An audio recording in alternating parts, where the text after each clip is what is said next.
Hello' guys, মোৰ দীপাঞ্জলি ব্লগলৈ আপোনালোকক সকলোকে স্বাগতম জনাইছোঁ। আজি ল'লোঁ শিঙি মাছ। সেই ভাবিলোঁ আপোনালোকৰ লগতো শ্বেয়াৰ কৰোঁ, যিহেতু অকলে আছোঁ ৰুমত আৰু শ্বেয়াৰ কৰিলে ভাল লাগিব। মোৰ যদি ভিডিঅ'বিলাক আপোনালোকে চাই ভাল পায়, লাইক কমেণ্ট শ্বেয়াৰ ছাবস্ক্ৰাইব কৰিবলৈ নাপাহৰিব। যিহেতু নতুন ইউটিউবাৰ, ভালকৈ নাজানিব পাৰোঁ আৰু নাজানিলে আপোনালোকে শিকাই দিব কমেণ্টত কোনটো হোৱা নাই, আৰু তেতিয়া বেছি ভাল লাগিব। তেনেহ'লে ব্লগ ভিডিঅ'টো আৰম্ভ কৰোঁ। শিঙি মাছ কেনেকৈ বনাওঁ, কি কৰোঁ আৰু কেনেকৈ খাওঁ আপোনালোকে চাই থাকিব, ভিডিঅ'টো স্কিপ নকৰিব।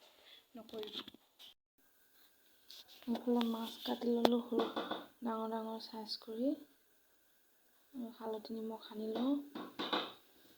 তাৰপিছত নিমখ দি দিওঁ অলপ,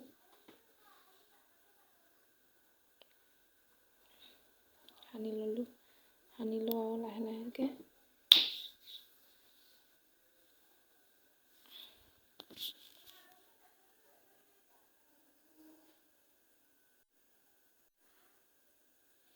লাহেকৈ সানি লোৱা হৈছে।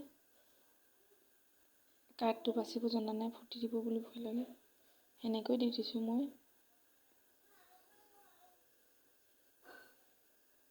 এইফালে বিলাহী কাটি ল'লোঁ সৰুকৈ। এইফালে পিঁয়াজ, আদা, নহৰু, মছলা পাত,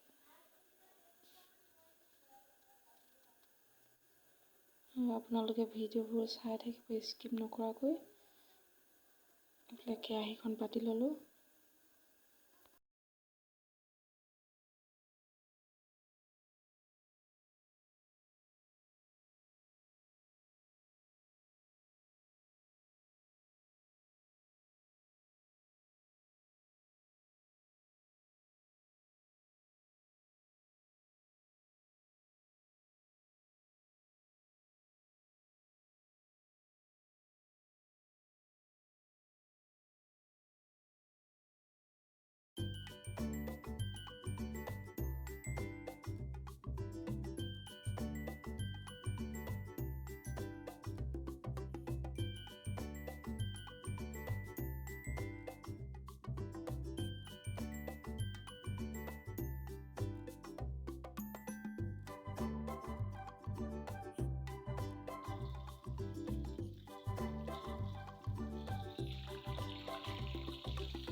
ৰেডি হৈ গ'ল আৰু মই খাই লওঁ, যিহেতুকে দুপৰীয়া নহয়, ৰাতিপুৱাৰ পৰা ভাতেই খোৱা নাই, এতিয়া বাজিলে 3টা আৰু ভাত খাই লওঁ। আপোনালোকে ভিডিঅ'টো যদি ভাল পায় লাইক কমেণ্ট শ্বেয়াৰ আৰু ছাবস্ক্ৰাইব কৰিবলৈ নাপাহৰিব।